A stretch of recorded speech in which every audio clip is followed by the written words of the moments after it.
अस्सलाम वालेकुम guys, I hope आप सब ठीक होंगे। आज की ज़बरदस्त स्टोरी स्टार्ट करते हैं। फुल वॉच कीजिएगा, आपको बहुत अच्छी लगेगी। फ़ाइज़ा 8वीं क्लास की तालिब इल्म थी। पढ़ाई में बहुत अच्छी थी। घर में सबकी जान बसती थी इसमें। फ़ाइज़ा का एक भाई था जो एफएससी का तालिब इल्म था।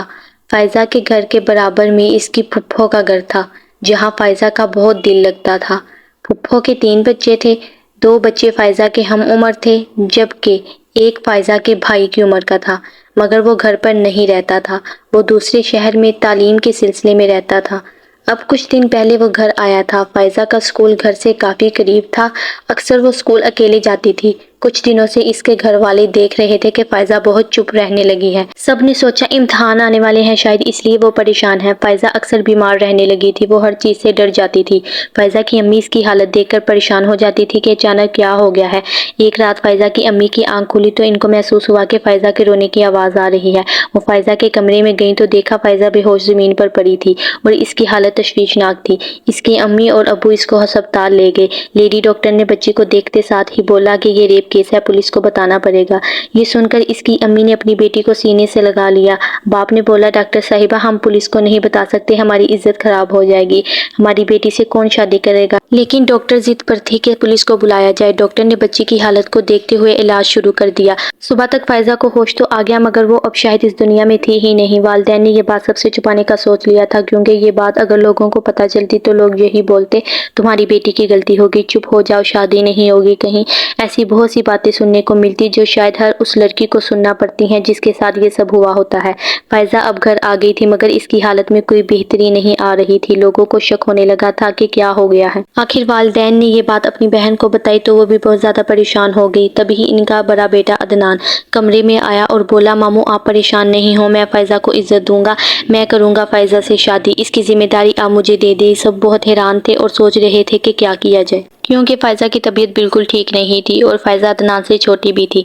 अदनान, सच में तुम इस लड़की से शादी करना चाहते हो? जो बस अम्मी आगे कुछ मत बोलिएगा, मैं जानता हूँ सब, मैंने आपकी बातें सुन ली हैं और तभी फैसला किया है। अदनान जानता था ये फैसला बहुत मुश्किल है, फ़ाइज़ा को समझाना और संभालना आसान नहीं होगा, मगर वो अल्लाह से मदद मांग रहा था कि इसकी मुश्किल आसान करना और इसको इसकी मंजिल पर साबित कदम रखना। सब ने अदनान की बात मान ली थी। अब फ़ाइज़ा से बात करनी थी। रात में फ़ाइज़ा के वालिदैन फ़ाइज़ा के पास इसके कमरे में गए और फ़ाइज़ा को सारी बात बताई जो शाम में अदनान ने की थी। फ़ाइज़ा ने कुछ नहीं बोला। फ़ाइज़ा खामोश रही, बस दीवार को देख रही थी। फ़ाइज़ा के वालिद ने इनके सर पर हाथ रखा और बोलने लगे, बेटा तुम अदनान के साथ बहुत खुश रहोगी, हमने रिश्ता पक्का कर दिया है। ये सुनकर फ़ाइज़ा बेकाबू हो गई। इसकी आवाज़ पूरे घर में गूंज रही थी, मैं नहीं करूँगी इनसे शादी, मुझे इस घर में हर किसी से नफरत है, वो घर मुझे बर्बाद कर देगा, वो लोग अच्छे नहीं हैं, वो फिर मेरे साथ वही सब करेगा वो। ये बोलते बोलते फ़ाइज़ा बेहोश हो गई। ये सब सुनकर इसके वालिदैन ये सोच रहे थे कि क्या हो गया है, कहीं अदनान ही तो नहीं हमारी बेटी का गुनहगार। अदनान, जो कि अभी तक यकीन नहीं कर पा रहा था कि इसके बाबा ऐसा कैसे कर सकते हैं। इसको फ़ाइज़ा से मोहब्बत बहुत थी, मगर अदनान फ़ाइज़ा और अपने बाबा के बीच में फंस गया था।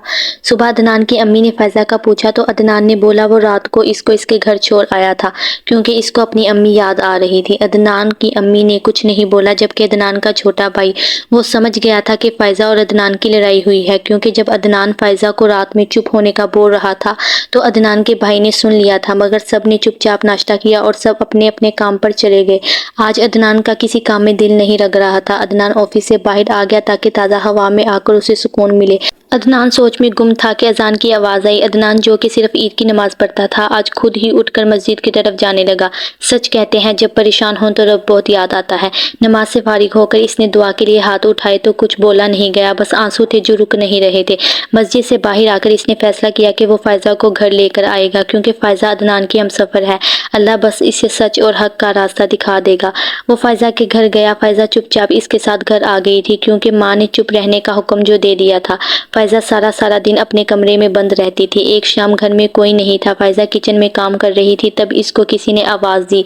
ये वही आवाज़ थी जिसको सालों से वो अपने पापा की तरह मानती थी। وہی آواز جس نے 1 سال پہلے اس کو برباد کر دیا تھا، اس سے اس کا بچپن چھین لیا تھا، فائزہ سے اس کے پاپا کو دور کر دیا تھا۔ عدنان کے والد فائزہ کے بالکل قریب کھڑے تھے، اس کو ڈرا رہے تھے کہ اگر فائزہ نے کسی کو کچھ بھی بتایا تو وہ فائزہ کے ساتھ پھر وہی سب کریں گے، اور اگر کسی کو بتا بھی دیا تو کوئی یقین نہیں کرے گا۔ ابھی وہ فائزہ کو زبردستی اپنے کمرے میں لے جا رہے تھے کہ عدنان گھر میں داخل ہوا اور یہ سب منظر دیکھ کر حیران رہ گیا۔ عدنان نے فوراً فائزہ کا ہاتھ ان کے ہاتھ سے چھڑا کر اسے اپنے قریب کر لیا۔ عدنان کے والد نے عدنان کو دیکھا تو پریشان ہو گئے اور عدنان کو بولنے لگے کہ بیٹا یہ لڑکی ٹھیک نہیں ہے، پاگل ہے، اس نے مجھے مارا ہے اور مجھے۔ عدنان چیخ رہا تھا چپ کر جائیں، اب میں نے سب دیکھ لیا ہے، بابا میں اندھا نہیں ہوں، کاش بابا میں اندھا ہوتا، کاش۔ عدنان نے فائزہ سے معافی مانگی کہ وہ غلط تھا، اس نے فائزہ کو غلط سمجھا۔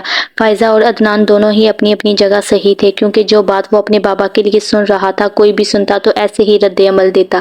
عدنان نے بہت ہمت کر کے فائزہ کو بولا کہ فائزہ تم رپورٹ کرو میرے بابا کے خلاف۔ یہ سن کر فائزہ حیران و پریشان عدنان کو دیکھ رہی تھی۔ ادھر گھر میں عدنان کے بابا نے سب کو یہ بتایا کہ فائزہ نے میرے ساتھ اچھا نہیں کیا، اس نے مجھے مارا اور کھانا دینے سے انکار کیا تھا۔ کسی کو سمجھ کچھ نہیں آ رہی تھی۔ اگلے دن فائزہ نے رپورٹ درج کروا دی اور پولیس عدنان کے بابا کو گرفتار کر کے لے گئی۔ یہ سب پورے خاندان کے لیے ایک جھٹکا تھا۔ کیس شروع ہوا، ہر کوئی فائزہ کو چپ رہنے کا بول رہا تھا کہ لڑکی ذات ہو ایسے سب کے سامنے یہ سب بولنا بہت غلط ہے۔ اب بھی فائزہ کو غلط ٹھہرایا گیا اور کیس ختم ہو گیا۔ فائزہ کو انصاف نہیں ملا، انصاف ملتا بھی کیسے؟ یہاں تو پیسہ بولتا ہے، پولیس کو پیسہ چاہیے، کورٹ میں پیسہ چاہیے، ہر جگہ انصاف پیسے والوں کو دیا گیا۔ آج پھر ایک بیٹی ہار گئی تھی اور جیتا تو صرف پیسہ۔ کورٹ سے باہر آ کر فائزہ کے بھائی نے عدنان کے بابا پر فائرنگ کر دی اور وہ اسی وقت جان کی بازی ہار گئے۔ یہ انصاف تھا، اگر یہ انصاف ہماری عدالت کر لیتی تو آج ایسا نہیں ہوتا۔ فائزہ نے اس حادثے میں اپنا سب کچھ ہی کھو دیا، اپنی عزت، اپنا باپ، اپنا بھائی، اور آج شاید اس نے اپنی پھپھو کو بھی کھو دیا تھا اور عدنان کو بھی۔ یہ کہانی نہیں ہے، یہ وہ درد ہے جو آج کل ہمارے معاشرے میں ہر 10 لڑکیوں میں سے ایک کے ساتھ ہوتا آ رہا ہے۔ انصاف کے نام پر صرف پیسہ چلتا ہے اور پھر ہم بولتے ہیں کہ ایسی وبا کیوں آ گئی ہے، لوگ کیوں مر رہے ہیں۔ اللہ نے حکم دیا ہے انصاف کرنے کا، ایسا انصاف جو غریب اور امیر سب کے لیے ایک جیسا ہو۔ کچھ لوگوں نے بولا کہ میں نے اچھا لکھا ہے، ان کا شکریہ۔ کچھ لوگوں نے بولا 8ویں کلاس کی بچی اتنی بڑی باتیں کیسے کر رہی ہے؟ تو جناب، وقت اور حالات انسان کو بہت بڑا بنا دیتے ہیں اور ایسے وقت انسان کو چپ نہیں رہنا چاہیے، کیونکہ ہم چپ رہ کر لوگوں کو اور موقع دیتے ہیں کہ وہ حد سے آگے بڑھ جائیں۔ سو جی گائز، یہ تھی آج کی سٹوری۔ ہمیں کومنٹ باکس میں ضرور بتائیے گا کہ آپ کو یہ سٹوری کیسی لگی۔ اگر اچھی لگی ہے تو ویڈیو کو ایک لائک ضرور کیجیے گا، چینل کو سبسکرائب کرنا مت بھولیے گا۔ ملتے ہیں ہم آپ سے اپنی نیکسٹ ویڈیو میں، تب تک کے لیے اللہ حافظ۔